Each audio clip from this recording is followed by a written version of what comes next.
Assalamualaikum warahmatullahi wabarakatuh. Alhamdulillahilladzi anzala ala abdihil kitaba wa lam yaj'al lahu iwajan qayyima liyundhira ba'sa shadidan min ladunhu wa yubashshiral mu'minun.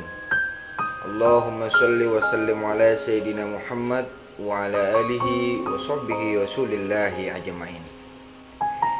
Pertama-tama marilah kita panjatkan puja dan puji syukur kita kehadirat Allah Subhanahu wa taala, yang mana pada kesempatan kali ini kita masih dipertemukan kembali di dalam bulan suci Ramadan, bulan yang penuh keagungan, bulan yang penuh rahmat Allah, bulan yang penuh ampunan, bulan yang dimana kita setiap melakukan amal ibadah selalu berlipat ganda pahala yang diberikan Allah Subhanahu wa taala kepada kita. Ahibbail mahbubin, kaum muslimin dan muslimat rahimakumullah yang insyaallah dirahmati Allah Subhanahu wa taala. Qala Allah taala fil kitabil karim, a'udzu billahi minasyaitonir rajim. Bismillahirrahmanirrahim. Wa ma umiru illa liya'budullaha mukhlishina lahuddin. Hal ini sejalan dengan hadis Nabi Muhammad sallallahu alaihi wasallam yang kemudian diriwayatkan oleh Umar bin Khattab radhiyallahu anhu. Qala Rasulullah sallallahu alaihi wasallam, inna a'malu binniyah wa innama likulli imri'in ma nawa. Sesungguhnya setiap perbuatan itu diawali dengan niat, dan seseorang mendapatkan hasilnya karena niatnya. Kaum muslimin rahimakumullah, ahibbail mahbubin, kalau kita melihat dari kalamullah dan hadis Nabi Muhammad sallallahu alaihi wasallam, betapa besar nilai ibadah, nilai kandungan atau hikmah dari sebuah niat. Mungkin beberapa para ulama mengatakan bahwa semua itu harus diawali dengan niat. Ibadah semuanya harus diawali dengan niat. Bahkan dijadikan bahwa niat sebagian daripada rukun ibadah. Kalau seumpamanya puasa nggak ngucapin niat, nggak sah puasanya. Mau sholat nggak ngucapin niat, nggak sah sholatnya. Ya.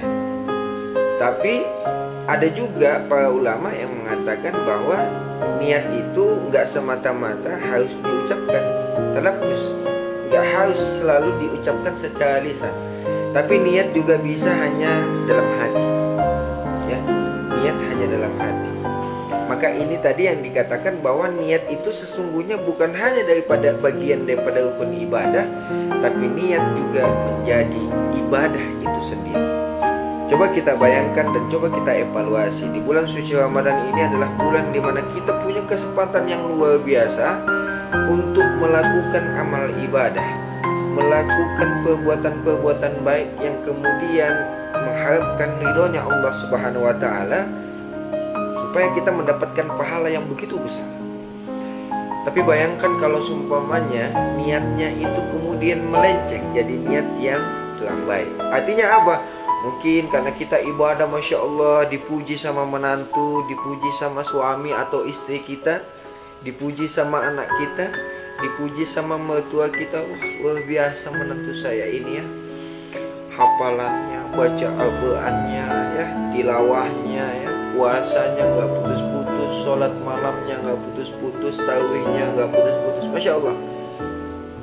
Tapi karena perbuatannya itu yang sebenarnya harusnya mendapatkan nilai ibadah di mata Allah Subhanahu wa taala, tapi digoyangkan atas niatnya yang kemudian semata-mata ingin mendapatkan pujian dari manusia. Nauzubillah min dzalik. Ya, pahalanya mungkin tidak ada maknanya di mata Allah Subhanahu wa taala.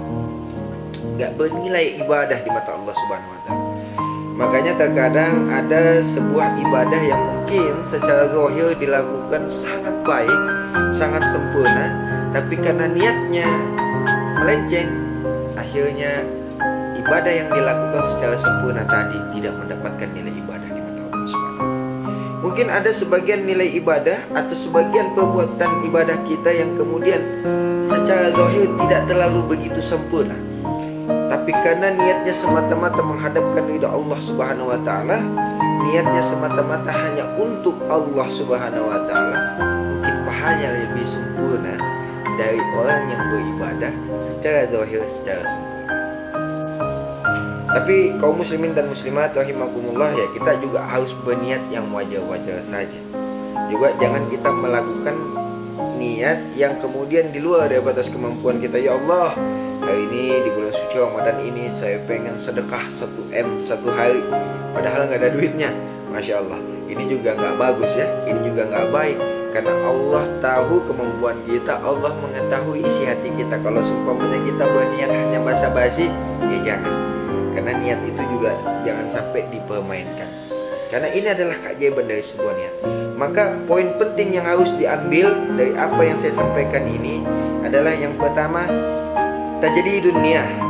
Kita harus perbarui niat.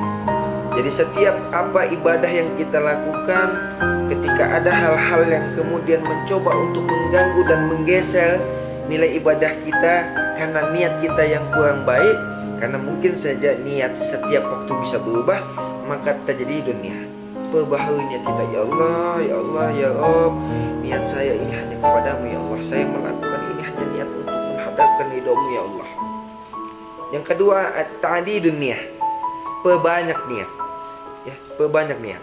Mungkin ini yang kita bisa ambil hikmah. Semoga di bulan suci Ramadan ini kita semua kembali terus diberikan rahmat dan hidayah Allah Subhanahu wa taala kepada kita semua, dan mudah-mudahan kita dipertemukan sampai di penghujung akhir bulan suci Ramadan, yang kemudian kita kembali lagi disucikan.